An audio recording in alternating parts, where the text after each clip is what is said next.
Rim Jepun mampu milik guys. Okay guys, hari ni Wan Cina nak unboxing satu set rim yang baru sampai kedai Wan Cina untuk race Jepun. Rim buatan Jepun yang sangat mampu milik. Tapi kali ini untuk kereta Honda Civic Type R, FK atau FL5 guys. So rim ini sangat rare, jarang dijumpa atas jalan raya. So jom kita buka kotak dulu, tengok rupa rim ni macam mana guys.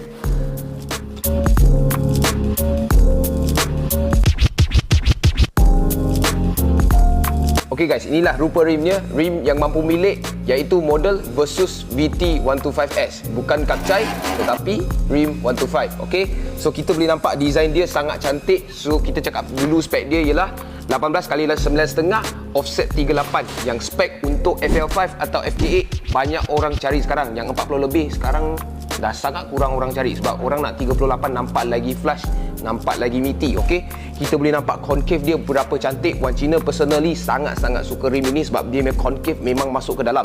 Tapi rim ni phase 2 saja tau, bukan phase 3, phase 4, bukan.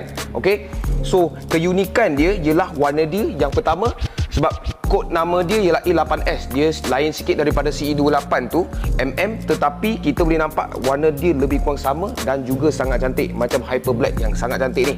Okey, yang kedua engraving dia sini Versus Turismo, nampak macam FK8 masuk Turismo tau, macam banyak laju. Okey, so rim ini adalah floor forming. Dia datang sekali dengan cap. Wan Cina pun jual sekali dengan cap lah harga dia. Okey, so kita boleh nampak cap dia pun sangat unik. Dia make engraving lain daripada CE28 dengan TE37 yang letak race je ataupun 37 tu. Okey, memang sangat special. Kita boleh nampak dia tak ada anti-slip. Dia tak macam CE28, TE37 lah. Tak berapa performance sangat. Okey, sebab dia untuk series Versus. So rim ni memang sangat mampu milik dipakai. Untuk owner-owner tak nak sama dengan orang TE37, CE28, bolehlah angkat VT125S ni. So berat rim ni Wan Cina sebenarnya tadi dah timbang. Okey, kita nak bagi tahu ialah rim ini berat dia ialah 10.25 kilo sahaja. Okey, rim original FK8 dah 13 kilo. Okey, so pasal dengan rim ni memang dah ringan lah. Tak payah pergi sampai TE37 8 kilo lebih. Lain cerita kalau korang memang performance, memang nak masuk track, memang kaki performance tekan-tekan lah semualah.